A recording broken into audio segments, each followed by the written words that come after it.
Bismillahirrahmanirrahim.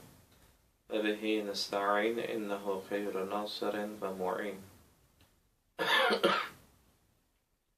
Ve sallallahu ala seyyidina Muhammedin ve ehli beytihi tahirin ve la'netullah ala a'daihim a'da'allah ila liqa'illah amma ba'd. Allahümme vaffiqna lima tuhibbu ve tarda.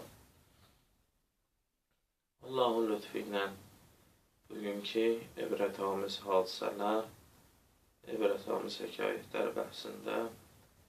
bəhsimiz Bəharul Ənvarda Əllamə Məclisi rəhmətullah aleyhin getirdiyi bu hadisədir. Əllamə nəql edir ki, bir gün Həzrət Əmir əleyhissalam İslam Peyğəmbərinin evinə daxil olur. Əvvəl bir balaca utanır. Səlamdan sonra sözə başlamağa. İslam Peyğəmbəri də Peyğəmbərdir. Bilir kim gəlib, niyə gəlir. Buyurur, ya Əlican, deməyə sözün var elə bir sənin. İslam Peyğəmbərinin bu sözündən sonra Həzrət Əmir buyurur ki, ya Rəsulallah, mən uşaqlıqdan sənin yanındayım və məni də yaxşı tanıyırsan. Sənin yanında böyüyüb başa çatmışam. İstəyirəm sənin qızın Fatiməyə elçi gəlmişəm.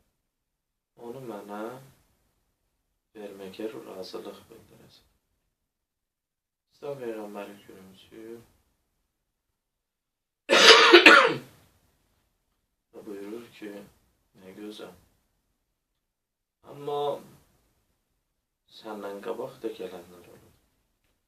Bütün tarixi kitablar, istir əhl-i sünnə, istir əhl-i şiə, tarix və rivayət kitablarının nəqlinə görə Həzrət Əmirdən qabaq 2 nəfər gəlir. Biri Əbu Bəkr, ikincisi Ömər. İslam Peyğəmbəri heç birinə bu qızını vermir. Hətta əhl-i sünnət mənbələrində mən bir dəfə oxumuşdum ki, sonra bunlar gəlirlər Həzrət Əli əleyhissalama bizim dinlənsə şirinləşdirirlər ki, sən get görək sənə verər qızını. Amma Bəharul Ənvarda bu hissəsi bu cür deyir. İslam Peyğəmbər buyurur, səndən qabaq gələnlər olmuşdu. Mən qızım Fatiməyə dediklərini çatdıranda narazılıq üzündə hiss elədim və qızımı onlara vermədim. Evi yox. Gedim qızım Fatimə razıdırsa, mən razı.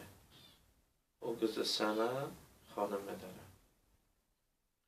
İslam Peyğəmbəri Həzrəti Zəhra salamun aleyha olan otağa daxil olur.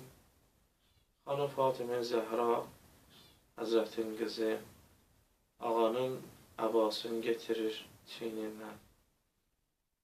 Səliqə ilə yeri qoyur. Ağanın ayaqlarını yuyur, ovuşdurur və su tökür, sonra əllərini yuyur. İslam Peyğəmbər rahatlanandan sonra deyir ki, əmim oğlu Əli səni istəməyə gəlir. Fikrin nədir qızım? Xanım Zəhra salamun aleyha başını salır, ədəbindən danışmır. Və orada İslam Peyğəmbəri bu kəlamı buyurur ki, qızın Fatimənin susması razılıq əlamətidir. Və təkbir deyir. Bu zaman Hazreti Cəbrail də nazil olur. Allahın səlamını getirir Peyğəmbərə. Buyurur ki, elə Allah da bunu istirdi. Əli ilə Fatimə ailə qursunlar. Çünki Allah Əlini Fatimə üçün yaradıb, Fatiməni də Əli üçün yaradıb. Və bu evliliklərindən razıdır. İslam Peyğəmbəri də gəlir, hər ikisini nəsihət edir və bunları xeyir dua verərək ailə qurmalarına zəmin yaradır. Hadisə qısa olaraq bundan ibarət. Amma burada ibrətli neçə dənə məsələ var. Birinci buydu ki, Həzrət Əli əleyhissalam diqqət eləyin bu məsələyə, bu məsumlarımızın həyatıdır. Qızı özü seçir. Bəli, seçmədə valideynlər kömək edə bilərlər. Amma fəqət bunu almalısan, bu valideynlik deyil. Çünki gələcək övladlarının anasıdır bunun üçün. Gələcək həyatının yarısını onu ilə keçinəcək, onu ilə qazanacaq. Və ona görə də o cür həyat yoldaşı seçmək kişilərin öz ixtiyarındadır. Oğlanların öz ixtiyarına İslam verir.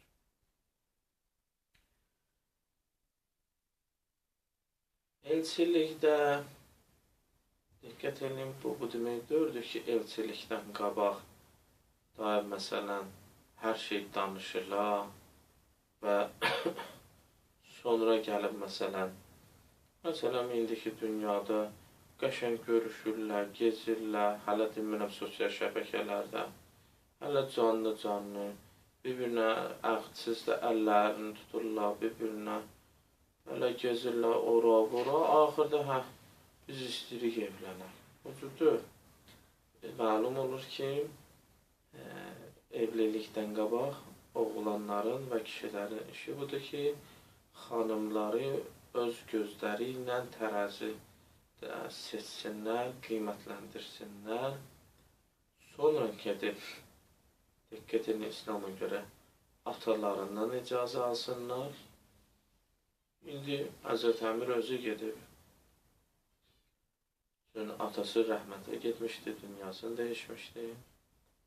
Və anası da dünyasını dəyişmişdi həmin vaxtlarda. İndi əgər bir nəfərin valideyni varsa, valideyni göndərərdi.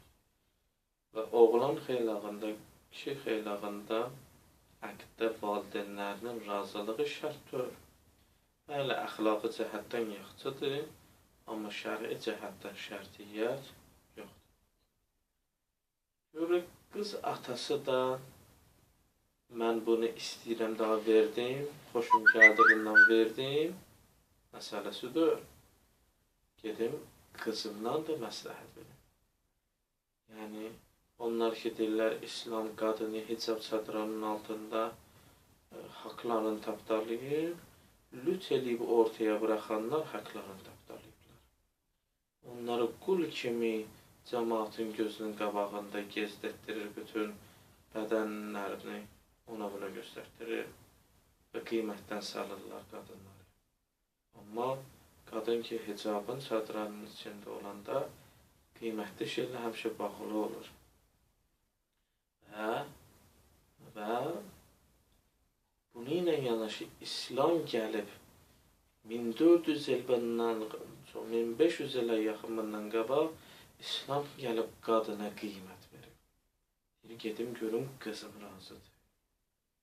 Bundan qabaqkilərə razı olmadığına görə verməmişəm. Hətta müqabilindəki adam Əli əleyhissalam kimi yaxşı adamdır olsa belə, gedim görüm qızım yaxşıdır. Budur İslamın qadına verdiyi qiymət. Budur İslam. Amma bugünkü dünyanın görürük vəziyyət nədir? Danışmaq olur. Və diqqət edin, gəlir. İçəri daxil olarkən hadisədə əbasını almaq, qızların atalarına olan əxlaqi münasibətləri, davranışları, əbasını alır, onu yerinə qoyur, qəşəng, ayaqlarını yuyur atasının, əllərinə su tökür, yuyur, rahatlayır və ondan sonra atası başlayır söhbət eləməyə. Bir şərait yaranır və qızda ki, bu həyaya görə, bu iffətə görə ki, danışmır, utandığına görə daha bu da üstünə gelməzlər. Çünki ədəb pərdəsini ailədə saxlamaq lazımdır. Bir ailədə ədəb olmadı, əxlaq olmadı, o ailə bir dərdə deyməz heç vaxt. O ailənin xoşbəxtçiliyi müəyyən bir şeylərin üstündə qurulub ki, o şeylər gedəndən sonra xoşbəxtçilik də heç vaxt olmaz. Və razı olandan sonra xanım Fatimə Zəhra salam gəlir, əqdə razılıq verir. Evliliyə razılıq. Bəli, bizim şəriətimizdə qız və atasının razılığı ikisi birlikdə şərtdir İslam'a görə. Amma atanın razılığı o vaxt düşür ki, qızı yaxşı bir insan, mümin bir insan, işgüzar bir insan istəyir. Amma atası istəyir ki, məsələn, bir dənə fasıqə versin, bir əyyaşa versin, bir narkomana versin, bir günah əhlinə versin. Onda atanın razılığı şərtdir. Qız özü də öz razılığı ilə birinə ailə qura bilər. Qızın o vaxt razılığı da dayandırılır ki, qız, məsələn, uşaqdır, hələ yaxşını pisdən ayırmır. Həqiqi yaxşını pisdən ayıra bilmir. Məsələn, oğlandır, 5-10 dənə sözlə bunu aldadıb. Buna ata başa düşür. Qızı başasa, bəzi vaxtlar qızların fikirləri başqa bir şey olur. Heç ataların verdiyi nəsihətlərə gözə almırlar. Bu yerdə lazımdır da qıza. Ata məsləhətlidirsə, onda gəlir qıza müraciət edir. Və bu hadisə ilə biz bu ibrətləri götürsək, bu ibrətləri öz həyatımızda yaşasa, aya behişti biz bu dünyamızda düzəldə bilməliyik. Niyə bizim bugün ailələr bu gündədir, süni bir həyat keçirdirlər, fəqət gün sayırlar, saatlar sayırlar yaşamaq üçün. Çünki həyatları təbii halda, təbii özürlər üzərində qurulmuyor. Allah Əhl-i Beyt əleyhissalamların həyatlarını biz yaşamağı bizlərə də nəsib eləsin. Muhammed ali Muhammedə salavat zikr eləyin. Allah ailə qurmaq arzusunda olan cavanlarımıza da bu cür saadətdə ailə qurmaq nəsib eləsin. Muhammed ali Muhammedə salavat zikr eləyin.